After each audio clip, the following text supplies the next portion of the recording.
అందరికీ నమస్కారం. నిద్ర క్యాలెండర్ మరియు దియా స్టోర్ పాఠకులకు శుభోదయం. ఈరోజు 24 జులై 2024 శ్రీ క్రోధినామ సంవత్సరం ఆషాఢ మాసం గ్రీష్మ ఋతువు దక్షిణాయనం బుధవారం. ఈరోజు తిథి తదియ ఉదయం 10:34 వరకు, తదుపరి చవితి. ఈరోజు నక్షత్రం శతభిషం రాత్రి 10:29 వరకు, తదుపరి పూర్వభాద్ర. ఈరోజు ద్వాదశ రాశుల వారి రాశి ఫలాలు ఏ విధంగా ఉన్నాయో తెలుసుకుందాం. ముందుగా మేషరాశి. ఆప్తుల నుండి శుభకార్య ఆహ్వానాలు అందుతాయి. ఆర్థికంగా పురోగతి కలుగుతుంది. చేపట్టిన పనులు సజావుగా సాగుతాయి. వృత్తి ఉద్యోగాలలో నూతన విషయాలు తెలుసుకుంటారు. వ్యాపారాలలో అంచనాలు అందుకోవడానికి చేసే ప్రయత్నాలు సఫలమవుతాయి. దైవ చింతన పెరుగుతుంది.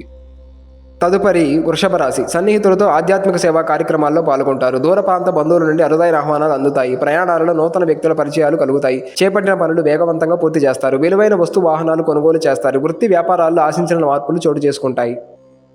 తదుపరి మిథున రాశి. ఆధ్యాత్మిక చింతన పెరుగుతుంది. వృత్తి వ్యాపారాలు అంతంత మాత్రంగా సాగుతాయి. ఆదాయానికి మించి ఖర్చులుంటాయి. చేపట్టిన పనులు నిదానంగా పూర్తి చేస్తారు. వృత్తి వ్యాపారమైన గందరగోళ పరిస్థితులు ఉంటాయి. కుటుంబ సభ్యులతో వివాదాలు కలుగుతాయి. తదుపరి కర్కాటక రాశి.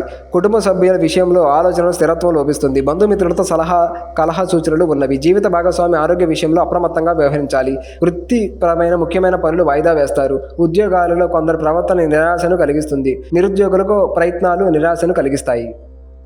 తదుపరి సింహరాశి. ఆర్థిక వ్యవహారాలు ఆశాజనకంగా ఉంటాయి. చేపట్టిన పనులు అనుకున్న సమయానికి పూర్తి చేయగలుగుతారు. దూరపు బంధువుల రాకతో గృహమున సందడి వాతావరణం ఉంటుంది. సంతాన విద్యా విషయాల్లో శుభవార్తలు అందుతాయి. ఉద్యోగాలు సంతృప్తికరంగా సాగుతాయి. నూతన వాహన కొనుగోలు ప్రయత్నాలు ఫలిస్తాయి. తదుపరి కన్యరాశి. ముఖ్యమైన పనులు సకాలంలో పూర్తి చేస్తారు. సమాజంలో ప్రముఖులతో పరిచయాలు విస్తృతమవుతాయి. గౌరవ మర్యాదలకు లోటు ఉండదు. నూతన వ్యాపార విస్తరణ ప్రయత్నాలు ఫలిస్తాయి. వ్యాపార వ్యవహారాలలో కీలక నిర్ణయాలు తీసుకుంటారు. ఉద్యోగమున అదనపు బాధ్యతల నుండి ఉపశమనం లభిస్తుంది. తదుపరి తులారాశి. వృధా ఖర్చుల విషయంలో పునరాలోచన చేయాలి. కుటుంబ సభ్యుల ప్రవర్తన కొంత మానసిక చికాకును కలిగిస్తుంది. ప్రారంభించిన పనులు మధ్యలో నిలిచిపోతాయి. ఉద్యోగాలలో వ్యయ ప్రయాసాలు అధికమవుతాయి. వ్యాపారాలు మందకొడిగా సాగుతాయి. దైవ చింతన కలుగుతుంది. తదుపరి వృశ్చిక రాశి. ఆర్థిక పరిస్థితి అంతంత మాత్రంగా ఉంటుంది. అనారోగ్య సమస్యలు బాధిస్తాయి. చిన్ననాటి మిత్రులతో విభేదాలు కలుగుతాయి. చేపట్టిన పనులలో జాప్యం కలిగిన నిదానంగా పూర్తి చేస్తారు. వృత్తి వ్యాపారాలు సామాన్యంగా సాగుతాయి. కుటుంబ సభ్యులతో దైవ సేవా కార్యక్రమాల్లో పాల్గొంటారు. తదుపరి ధనస్సు రాశి. ఆర్థిక లావాదేవీలు ఆశించిన విధంగా సాగుతాయి. బంధుమిత్రులతో గృహమున వినోద కార్యక్రమాలను నిర్వహిస్తాయి. నూతన వ్యాపారాలు ప్రారంభించి లాభాలను అందుకుంటారు. స్థిరాస్తి క్రయ విక్రయాలు లాభసాటిగా సాగుతాయి. వృత్తి ఉద్యోగాలలో నూతన అవకాశాలు అందుకుంటారు. నిరుద్యోగులకు కార్యసిద్ధి కలుగుతుంది.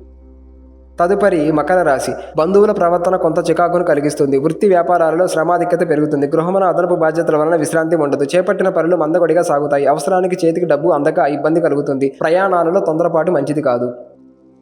తదుపరి కుంభరాశి. ఆర్థిక పురోగతి సాధిస్తారు. నిరుద్యోగ ప్రయత్నాలు సానుకూల ఫలితాన్ని ఇస్తాయి. సంఘంలో విశేషమైన ఆదరణ పెరుగుతుంది. సమాజంలో ప్రముఖుల పరిచయాలు పెరుగుతాయి. వ్యాపారమున సొంత నిర్ణయాలు తీసుకుని ముందుకు సాగడం మంచిది. వృత్తి ఉద్యోగాలలో పదోన్నతులు పెరుగుతాయి. తదుపరి మీనరాశి. సన్నిహితులతో మాట పట్టింపులుంటాయి. దీర్ఘకాలిక అనారోగ్య సమస్యలు వేధిస్తాయి. వృత్తి వ్యాపారాలు రాణించక ఇబ్బంది పడతారు. ఆర్థిక పరిస్థితి నిరుత్సాహపరుస్తుంది. చేపట్టిన పనులలో జాప్యం కలుగుతుంది. ఆధ్యాత్మిక చింతన పెరుగుతుంది. ఉద్యోగమున అధికారులతో ఆలోచించి మాట్లాడటం మంచిది.